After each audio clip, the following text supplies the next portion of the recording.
महाराष्ट्राने जो लढा दिला त्या लढ्याची यशोगाथा सांगणारा आजचा दिवस आहे।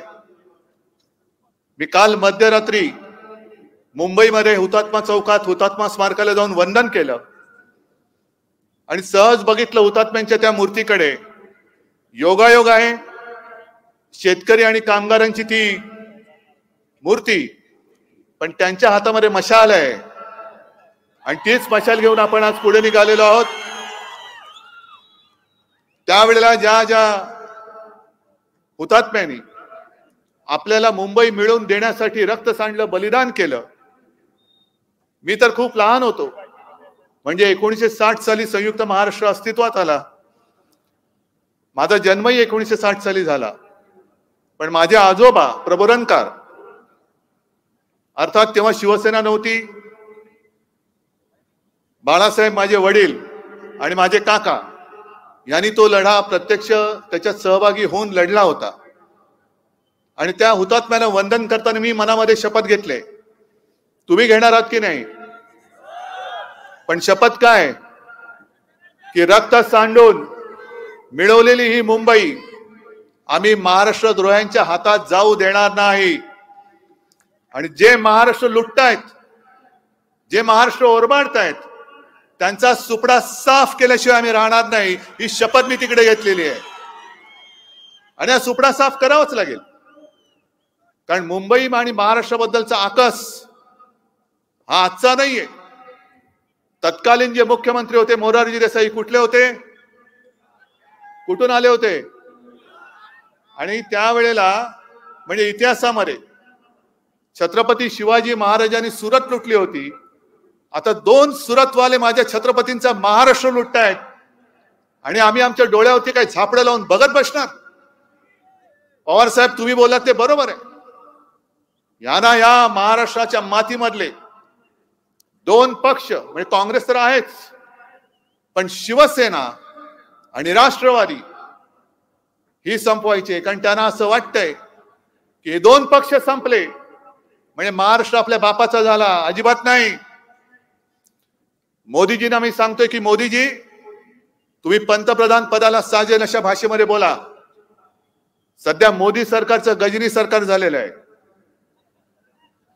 14 साली काय बोलले 19ला आठवत नाही, 19ला काय बोलले 24 साली आठवत नाही, आणि 24 सालानंतर तर ते सत्ता बघणारच नाहीयेत, अजिबात बघणार नाही। पण तुम्ही पवार साहेबांबद्दल ज्या भाषेत बोललात, भटकती आत्मा, त्याच्याबद्दल मी काल तर समाचार घेतलाच आहे। पण मुद्दामून सांगतो, आता सहज मी हातकणंगलेवरून इथे येताना व्हॉट्सअपवरती एक व्हिडिओ आला आणि अटलजी तेव्हाचे पंतप्रधान पवार साहेबांचं कौतुक करत होते। त्यांनी केलेलं आहे। आणि कौतुक कशाबद्दल? तर गुजरातमध्ये जो भूकंप आला होता, झाला होता, हे अटलजींचे शब्द आणि तो व्हिडिओ माझ्याकडे आता आहे।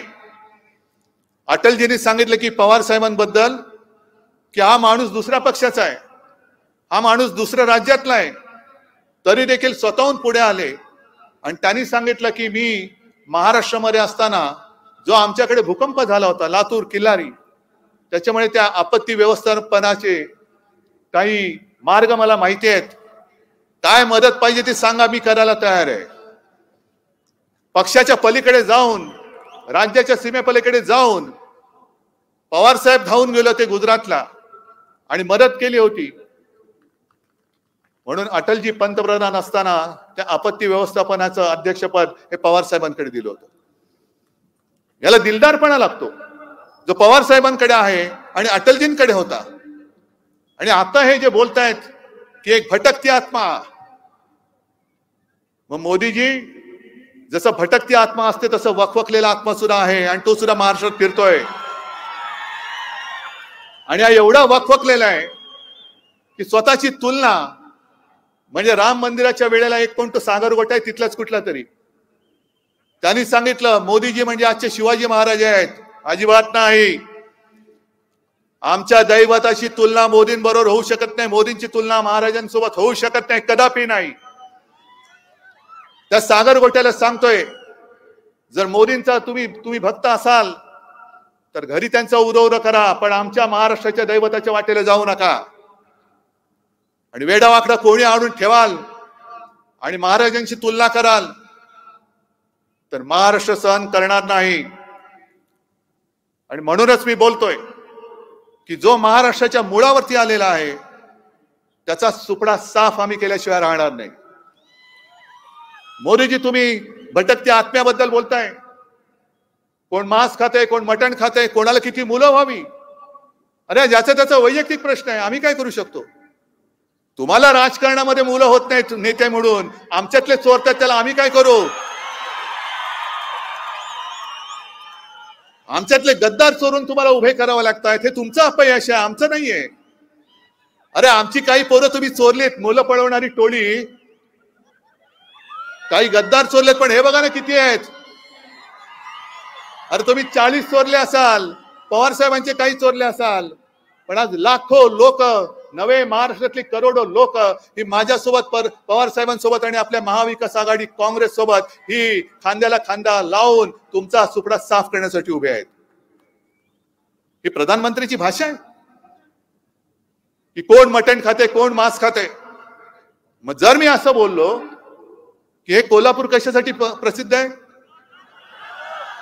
तांबडा आणि पांढरा रस्सा, मग जर मी असं बोललो तुम्ही देणार तर नाहीच मत त्यांना, पण उद्या मोदी सरकार परत आलं तर तांबडा पांढरा रस्त्याच्या जागी ढोकळा आणि शेव पापडा मिळेल असं बोलू मी. आणि चालेल तुम्हाला. कोल्हापूर शेव आणि फाफडा, कोल्हापुरी ढोकळा नाही, कोल्हापुरी म्हणजे अस्सल तांबडा पांढरा रस्साच पाहिजे, झणझणीत. आम्हाला गुळमुळीत त्या लागतच नाही. आणि म्हणूनच म्हणतात ना लवंगी मिरची, त्या मिरचीचा झटका आता त्यांना द्या. पण हे सगळे बाकीचे विषय बोलण्यापेक्षा मोदीजी, तुम्ही 14 साली जे केलं होतं चाय पे चर्चा, तसं माझं आव्हान आहे, आम्ही बसतो तुमच्या बरोबर व्यासपीठावर, माझी जनता समोर बसेल आणि होऊन जाऊ दे चर्चा. काय तुम्ही 14 साली बोलला होतात, काय तुम्ही 19 साली बोललात. अहो गायीवर बोलता तसं महागाईवरती का नाही बोलात. आज सगळे मुद्दे संपले. शेतकऱ्यांचं उत्पन्न तुम्ही दुप्पट करणार होतात. किती लोकांचं उत्पन्न दुप्पट झालंय हात वर करून सांगा. मुळात इकडे शेतकरी आलेत की नाही आलेत. अरे मग हात लाजता कशाला, हात वर करा ना. तुमचं उत्पन्न दुप्पट झालंय. बरं 15 लाख तुमच्या खात्यात आलेत का, नाही आले. तुम्हाला घर मिळालंय, मग काय मिळालंय, गॅस मिळाला, नोकरी मिळाली, महागाई कमी झाली, मग काहीच झालं नाही. गजनी सरकारला सांगा ना की तुम्ही जे बोलला होता ते न बोलता तुमचे मुद्दे का भटकतायत. हे सगळे वाईड बॉल आणि नो बॉल टाकण्यापेक्षा आम्ही तुमच्या स्टंप वरती बॉल टाकतो, तुम्ही खेळून दाखवा. तुम्ही खेळून दाखवा, आमची तयारी आहे. पण पंच मात्र निपक्ष पाहिजे, तुमच्यासारखं नको. कारण आरोपी तुम्हीच करायचे, पंचही तुमचाच, सजाही तुम्हीच द्यायची. आणि मग आज मला त्यांना विचारायचंय की आज आमच्या पलीकडे विरोधात जे सगळे एकवटलेत, मग तुमचे मुंबईवरनं जे यायचे इकडे आरोप करणारे मुश्रीफांवरती आरोप करत होते. आणि असे आरोप करायचे की जणू काही यांना जमाल गोटाच दिला आरोप करण्यासाठी, असे धडाधड आरोप करायचे जमाल गोटा घेतल्यासारखे. आज मुश्रीफ बाबा कुठे गेले. मला आजही आठवत आहे तो प्रसंग. त्यांच्या पत्नी या तळमळीने सांगत होत्या, कळवळून सांगत होत्या की असं चौकशीचं शुक्ल काष्ट मागे लागून आम्हाला बदनाम करण्यापेक्षा आम्हाला गोळ्या घाला. मग आता आरोप करणाऱ्यांना काही लिमलेटची गोळी दिली का, गप्प बसले. मैं अकेला सब पे भारी, सोबत सगळे भ्रष्टाचारी. आणि आमच्यावरती तुम्ही आरोप करता. काय असं काय आम्ही तुमचं घोडं मारलं की तुम्ही महाराष्ट्राबद्दल एवढं राग राग राग करता आहात. अहो साधं आम्ही आता नवीन, तुम्ही आमचा पक्ष चोरलात, चिन्ह पळवलात, माझं धनुष्यबाण गद्दाराच्या हातात दिलं. पवार साहेबांचा घड्याळ म्हणजे रस्त्यावरती जे पाकिट मार आणि घड्याळ मारणारे अशी एक सरकार झालेलं आहे, घड्याळ मारणारं सरकार. घड्याळ त्यांना देऊन टाकलं. पण माझ्या मशाल गीतामधलं तो एक शब्द काढला, कोणता काढायला लावला, मी काढणार नाही, काय वाटेल ते करा. कोणता? जरा मोठ्याने बोला. नाही, पूर्ण बोला. जय भवानी, जय शिवाजी. मोदीजी, जय भवानी जय शिवाजी आमचा आत्मा आहे आणि आत्मा भटकता नाहीये. या मातीमध्ये जन्माला आलेला, या मातीमध्ये जे तेज निर्माण केलं त्याच्यामध्ये वीरश्री देणारा हा आमचा मंत्र आहे. तुम्ही आमचा मंत्र मारायला निघालात.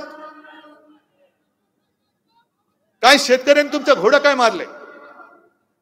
आज अनेक शेतकरी जे येऊन मला सांगतायत की दादा आम्ही खायचं काय आम्हाला सांगा, दुष्काळ पडतो, कधी आपत्ती येते, अवकाळी पडतो, पीक विम्याचे पैसे मिळत नाहीत, नुकसान भरपाई मिळत नाही, डोक्यावरती कर्ज साठतंय, काही घ्यायला गेलं तर त्याच्यावरती जीएसटी आहे आणि त्याच्यावरती हे मोदी सरकार शेतकऱ्यांना 6,000 रुपये भीक म्हणून देते. का माझ्या बळीराजाला तुम्ही काही भिकारी समजता? अहो सारं खत घ्यायचं झालं तर त्याच्यावर जीएसटी, बी बियाणे घ्यायचं झालं जीएसटी, औषधं घ्यायची झाली जीएसटी, पंप घ्यायचं झालं जीएसटी, शेततळ्यासाठी प्लास्टिक घ्यायचं झालं जीएसटी. मग एवढा सगळा जीएसटीचा पैसा तुम्ही तुमच्या खिशामध्ये घालताय आणि हक्काचा पैसा यायला देत नाही. आणि म्हणून आम्ही ठरवलंय इंडिया सरकार येणारच, आम्ही आणणारच. आणि इंडिया आघाडीचं सरकार आणल्यानंतर जे महाराष्ट्राचं वैभव लुटतायत या लुटेऱ्यांना पहिला आम्ही तडीपार करणारच, कोणत्याही परिस्थितीत करणार. तुम्ही माझ्या महाराष्ट्राचं वित्तीय केंद्र पळवलात, तिकडे बुलेट ट्रेन आणली, तुम्ही हिरे बाजार पळवलात, तो वेदांत फॉक्सकॉन तो पळवलात, आता टेस्ला येतोय. पण तो एलान मस्क बाबा खरंच हुशार आहे, कारण आता जर का ते आले असते तर कुठे नेले असते? गुजरात.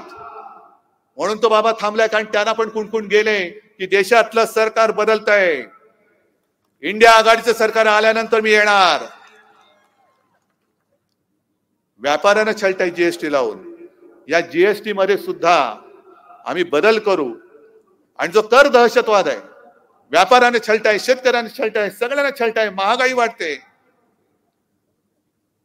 हा तुमचा छळ आहे, ही तुमची छळ छावणी तुम्ही माझ्या देशाची करू इच्छित आहे, ही आम्ही तोडून मोडून टाकू. कितीतरी गोष्टी आहेत, नोकरीचा पत्ता नाही, कारण तुम्ही महाराष्ट्राच्या तोंडातला घास हिरावून घेताय. आमचा गुजरात बद्दल काही आकच नाहीये, गुजरात बद्दल काही द्वेष नाहीये. इकडे सुद्धा काही गुजराती बांधव आणि माता भगिनी आले असतील. उद्या इंडिया आघाडीचं सरकार आल्यानंतर जे गुजरातच्या हक्काचं आहे ते आम्ही दिल्याशिवाय राहणार नाही, हे वचन सुद्धा मी आजच देतोय. पण गुजरातला काही देताना तुम्ही माझ्या महाराष्ट्राच्या तोंडातला घास काढून तुम्ही गुजरातच्या तोंडात घालणार असाल तर त्या हाताला मात्र आम्ही क्षमा करणार नाही, अजिबात करणार नाही, आणि मतदान तर मुळीच करणार नाहीये. ही सगळी थेरं आम्ही बघतो आहोत. आणि आता तुम्ही हे जे काही भांडणं लावताय, आज दुपारी कोणतरी इकडे बोलले म्हणे की यांनी म्हणे संभाजीराजांच्या बाबतीत काय निर्णय घेतला होता. काय निर्णय घेतला होता मला माहितीये, मला आणि संभाजीराजांना माहितीये. पण याचा अर्थ असा नाही की आमची मैत्री तुटले, आमचे ऋणानुबंध तुटलेले आहेत. आज सुद्धा विचारा, सगळ्यांच्या समोर सांगा, संभाजीराजे तुमच्या आणि माझ्या दुरावाला असेल तर सांगा सगळ्यांना. पण एक कुणकुण जी मला लागली होती की जसा तुम्ही तेव्हा माझा संजय पाडलात, तसं तुम्ही त्यांना दगाफटका केला असतं तर पाप कोणाच्या माथी आलं असतं. आणि बरं धरून चला, मी संभाजीराजांबरोबर चुकीचा वागलो असेल तर मी जाहीर माफी मागतो, पण संभाजीराजांबद्दल मी चुकलो असेल तर आज तुम्ही छत्रपती शाहू महाराजांबद्दल ती चूक जर मी केली असेल तर तुम्ही का करता, तुम्ही का त्यांना पाडायला उभे आहात? म्हणजे तुम्ही चुकीचं करताय आणि आम्ही बोट दाखवल्यानंतर उलट बोट माझ्यावर दाखवतोय की तुम्ही चुकला होतात. अरे आम्ही खाल्लं असेल शेण, पण म्हणून तुम्ही शेण खाताय. आज शाहू महाराजांबद्दल मला वैयक्तिक आदर आहे, त्या घराण्याबद्दल आहे, कारण या माणसाने खरे मी कोणतरी आहे हे जाणूनच दिलं नाहीये. मला आठवतं एक बऱ्याच वर्षांपूर्वी शिवसेना प्रमुखांसोबत मी त्यांच्या घरी गेलो होतो, जेवायला अगत्याने बोलवलं होतं. गेल्या महिन्यामध्ये मी गेलो होतो, पण असं नाही त्यांच्या वागण्यात वाटलं की अरे हा बाळासाहेबांचा मुलगा आहे, आपल्यापेक्षा लहान आहे. नाही, त्याच आदराने आणि त्याच प्रेमाने त्यांनी माझ्याशी ते वागले. हा त्यांचा मोठेपणा, हा मोठेपणा लागतो. म्हणजे जसा एक मोठेपणा मी म्हंटल ना अटलजींच्या वागण्यात होता, जसं पवार साहेबांच्या आहे, आज तो अटलजींचा आत्मा रडत असेल, खरंच रडत असेल की कोणाच्या हातामध्ये भाजपा गेलेला आहे. त्यांनी जे सांगितलं होतं की पक्ष फोडून सत्ता मिळत असली तरी ती सत्ता चिमटीत सुद्धा पकडणार नाही. आज अहो चिमटी काय, अख्खं मिठ्याच मारून बसलेत सगळ्यांना. कोणी येऊ दे, म्हणजे ज्याच्यावरती बलात्काराचे आरोप आहेत तो पलीकडचा प्रज्वल रेवण्णा तो सुद्धा चालेल. ज्याच्यावरती आपण निर्लज्जपणाने आरोप केले, म्हणजे हेच ह्या 2 जण जे बसलेत दिल्लीत सुरतवाले ते आणि त्यांच्या चेल्या चपाट्यांचं काम आहे. महाराष्ट्र बदनाम करून टाकायचं, घराणी फोडायची, कुटुंब तोडायची, बदनाम करून टाकायचं, लोकांच्या डोळ्यासमोर खाली मान घालून जायला लागेल असे त्यांच्यावरती आरोप करायचे. पण एकदा का भाजपात गेले की जणू काय मैसूर सँडल सोप लावून चकाचक करून उठणं वगैरे लावून तेच पुन्हा त्यांच्यावरती तुम्ही मतं मागताय. म्हणून काल मी सुप्रियाताईच्या सभेत जे बोललो होतो की महाराष्ट्राची परंपरा ही शुरामी वंदिली आहे आणि भाजपची परंपरा जी आहे ती चोरामी वंदिली आहे. हे चोरामी वंदिले तुम्हाला चालतंय, कोल्हापूरकरांना चालतंय, मग तुम्ही निर्णय घेतलाय. कारण गेल्या वेळेला तुमचं ठरलं होतं, या वेळेला काय ठरलंय का सतेज? काय बरं, आणखीन एक सांगतोय की भाजप किती नीच आहे. कारण भाजपचे एक नगरसेवक आर डी पाटील, बरोबर ना, तुम्हाला माहिती असतील, स्थायी समितीचे अध्यक्ष, त्यांनी जाहीर सांगितलेले गौप्यस्फोट लोकसभेत आपण मोदींना पाठिंबा देणार म्हणून आपल्यासाठी त्यांनी काम केलं भाजपनी. पण विधानसभेत शिवसेनेची ताकद कमी करायला पाहिजे म्हणून शिवसेनेचे उमेदवार त्यांनी पाडले. आता लोकसभेला तुम्हाला पाडून तो सूड घ्यायला मी आलेलो आहे. मी सूड घेणार. ज्यांनी ज्यांनी माझ्या शिवसेनेशी, ज्यांनी ज्यांनी या भगव्याशी गद्दारी केली त्यांचा सूड घ्यायला मी कोल्हापूरमध्ये आलेलो आहे. तुम्ही घेऊन दाखवणार आहात की नाही? मग तुम्ही जर का ठरवलं असेल तर जरा हात वर करून सांगा की होय आमचं ठरलंय. आणि जे असे काही प्रश्न विचारतात की शिवसेनेची मतं ही काँग्रेसला ट्रान्सफर होणार का, होणार की नाही? कारण काँग्रेसच्या हातामध्ये मशाल आहे. काँग्रेसच्या हातात मशाल घेऊन 4 तारखेला आपल्याला विजयाची तुतारी फुंकायची आहे. आज रणशिंग फुंकलेला आहे, उद्या विजयाची तुतारी फुंकायची आहे. म्हणून तुम्हाला सगळ्यांना आशीर्वाद देण्यासाठी मी विनंती करतोय. जनतेच्या न्यायालयात न्याय मागण्यासाठी आलेलो आहे. महाविकास आघाडीचे उमेदवार जिथे जिथे असतील, ज्यांची निशाणी हात आहे, तुतारी घेतलेला मावळा आहे आणि मशाल आहे, याच उमेदवारांना, आपल्या हक्काच्या उमेदवारांना लोकसभेत पाठवा आणि हुकुमशहाचं सरकार गाडून टाका. एवढीच कुठून आले होते? आणि त्यावेळेला म्हणजे इतिहासामध्ये छत्रपती शिवाजी महाराजांनी सुरत लुटली होती. आता 2 सुरतवाले माझ्या छत्रपतींचा महाराष्ट्र लुटतायत आणि आम्ही आमच्या डोळ्यावरती काही झापडं लावून बघत बसणार? पवार साहेब, तुम्ही बोललात ते बरोबर आहे. यांना या महाराष्ट्राच्या मातीमधले 2 पक्ष म्हणजे काँग्रेस तर आहेच, पण शिवसेना आणि राष्ट्रवादी ही संपवायची. कारण त्यांना असं वाटतंय की मोदीजी तुम्ही पंतप्रधान पदाला साजेल अशा भाषेमध्ये बोला. सध्या मोदी सरकारचं गजनी सरकार झालेलं आहे. 14 साली काय बोलले 19ला आठवत नाही, 19ला काय बोलले 24 साली आठवत नाही, आणि 24 सालानंतर तर ते सत्ता बघणारच नाहीयेत, अजिबात बघणार नाही. पण तुम्ही पवार साहेबांबद्दल ज्या भाषेत बोललात, भटकती आत्मा, त्याच्याबद्दल मी काल तर समाचार घेतलाच आहे. पण मुद्दामून सांगतो, आता सहज मी हातकणंगलेवरून इथे येताना व्हॉट्सअपवरती एक व्हिडिओ आला आणि अटलजी, तेव्हाचे पंतप्रधान,